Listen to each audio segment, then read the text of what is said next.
Hi all, അങ്ങനെ എമ്പുരാൻ കണ്ടു. എമ്പുരാൻ്റെ വിശേഷങ്ങളുമായിട്ടാണ് വന്നിരിക്കുന്നത്. മലയാള സിനിമയിൽ കണ്ട് തഴമ്പിച്ച രീതിയിലുള്ള സാധാരണ മലയാള സിനിമ കഥ പറയുന്ന രീതിയിലല്ല ഇതിൻ്റെ ഒരു ഫ്ലോ. അതുകൊണ്ട് തന്നെ ഇതൊരു വേറൊരു രീതിയിലുള്ള ഒരു മലയാള സിനിമയാണ്.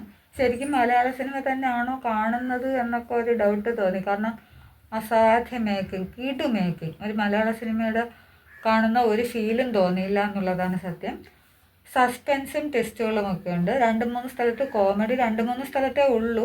അത് അവരുദ്ദേശിച്ച രീതിയിൽ തന്നെ വർക്കായിട്ടുണ്ട്. ശക്തമായ 2 ലീഡുകളാണ് തേർഡ് പാർട്ടിലേക്ക് വേണ്ടി വെച്ചിട്ടുള്ളത്.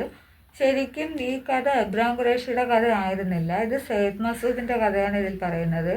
ഇനി എബ്രാം ഖുറേഷിയുടെ കഥ തേർഡ് പാർട്ടിൽ പ്രതീക്ഷിക്കാം. തേർഡ് പാർട്ടിൽ അതായിരിക്കണം. കാരണം ഇതിൽ എബ്രാം ഖുറേഷിയെ കുറിച്ച് വലുതായിട്ടൊന്നും പറഞ്ഞിട്ടില്ല. എന്തായാലും ഓഡിയോ ആൻഡ് വിഷ്വൽ എഫക്റ്റ് ഒക്കെ അടിപൊളിയായിരുന്നു. ഓൾ കാസ്റ്റ്, ഇതിൻ്റെ പിന്നിൽ പ്രവർത്തിച്ച ഓരോരുത്തരെ ചെറിയ കാര്യങ്ങളിൽ എടുത്തു പറയേണ്ടതുണ്ട്. അത്രയ്ക്ക് കിടുവാണ്. ഫസ്റ്റ് ഹാഫ് കുറച്ച് ലാഗായിട്ട് തോന്നി. അതെനിക്ക് തോന്നുന്നു കുറച്ച് ഭാഗമൊക്കെ ഹിന്ദി. അപ്പോൾ അത് നമുക്ക് മനസ്സിലാക്കി എടുക്കാനൊക്കെ ഉള്ള കുറച്ച് ബുദ്ധിമുട്ടുണ്ടല്ലോ. അപ്പോൾ അതൊക്കെ കൊണ്ടായിരിക്കണം ഒരു ലാഗ് ഫീൽ ചെയ്തത്. മലയാള സിനിമയെ സംബന്ധിച്ച് ഇതൊരു ബ്രഹ്മാണ്ഡ ചിത്രം തന്നെയാണ്. ഇതിലും വലുത് നമുക്ക് തേർഡ് പാർട്ടി പ്രതീക്ഷിക്കാം. അതിനുള്ള കാര്യങ്ങളൊക്കെ ഇതിലവർ കരുതി വെച്ചിട്ടുണ്ട്. എന്തെങ്കിലും പറഞ്ഞാൽ സ്പോയിലറായി പോകും. അതുകൊണ്ട് കൂടുതലൊന്നും പറയാനില്ല. അടിപൊളി സിനിമ. എനിക്ക് പേഴ്സണലി വളരെ ഇഷ്ടപ്പെട്ടു.